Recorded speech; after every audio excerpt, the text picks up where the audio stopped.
Alright guys, so I've just got the big kid block here, and I've got some 240 on. So what I'm basically doing is just trying to block that line smooth. The shape of the panel is pretty much right. It's just a matter of just blocking that line out. So I'll pretty much start on the back of the door, block my way forward. The door gaps and everything like that is all good. I'm pretty happy with how the gaps are, the body lines match up, etc. So yeah, we're just gonna block that out. Once I've blocked pretty much 90% of it out, we'll probably get some wax and grease remover on a rag and give it a really good wet wipe down. Have a really good look down it. We'll set some lights up and look down the panels, make sure that we can't see a ridge on top of that line. We will obviously put this in a HS primer or a high build primer. Yep. We will sand through that clear coat with 240, especially blocking it. Yep. It's one of those things too, you can't even feel it, eh? Like, yeah, I know. It makes it hard. Yeah. Especially when like a painter or panel beater kind of relies on their hands to feel. Yeah. And like the thing is, like when I was like wet testing it with the high, like when I rubbed the high build back, I couldn't fucking see it. Eh? It's just as soon as you sprayed that vortex on, it just fucking. Actually, no, you could see it as soon as you sprayed the white on. Oh really? Like, you could see it. Yeah. Yeah. So you couldn't see it like with the high build and rubbing that back, but it was just the fucking.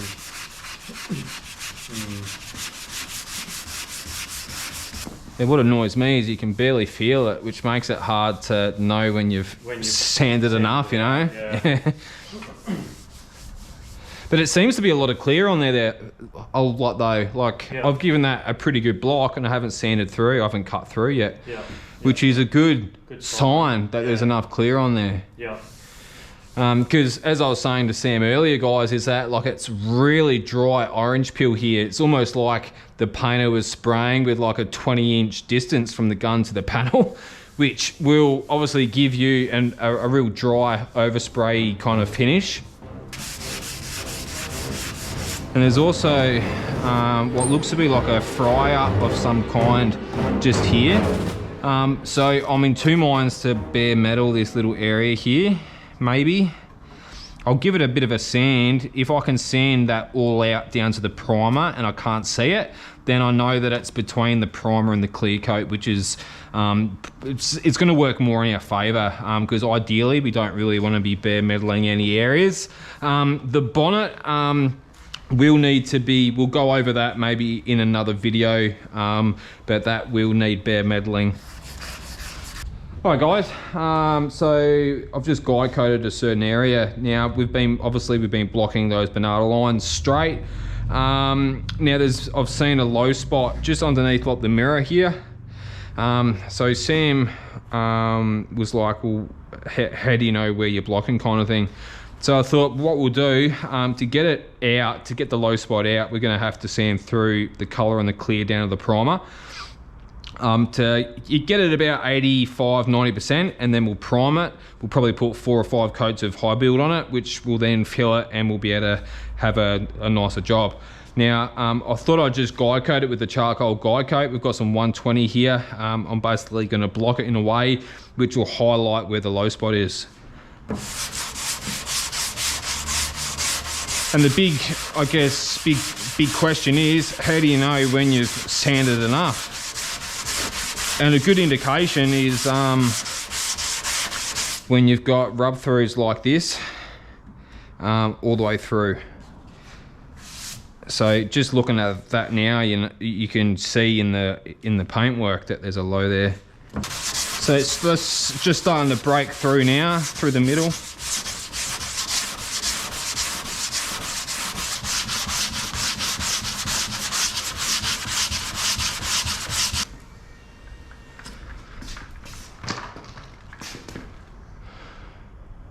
It's better, it's still there.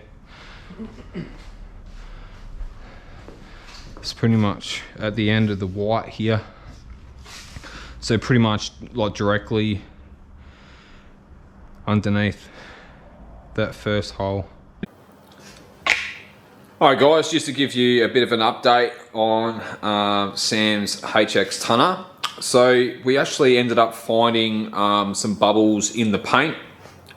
When we sanded back those bubbles, we found that the metal was actually rusting underneath the paint. So we bare metaled those small areas. There wasn't very many on the car, it's just where those obviously those bare metal areas are. I've masked it up for epoxy. We're going to be putting it in epoxy in those bare metal areas. The other side's actually really good, so we're not going to have to do any major repairs on the other side. There was a small little rust area just on the back of the cab, just here. So I'll do that little spot repair now. I'll make sure that I get some footage of what the rust looks like and what the actual imperfection looks like, just so you guys know what you're looking for if you want to go over your car that you've done. At least you know what you're basically looking for. So we'll get those areas in epoxy, and then tomorrow I'll do the filler work. We'll sand the whole car down for paint. Sand as much as what we can inside the door jambs, etc., without taking the doors off. So we will be taking the whole car apart to paint it, just for like transportation down to the booth. We will leave it all complete.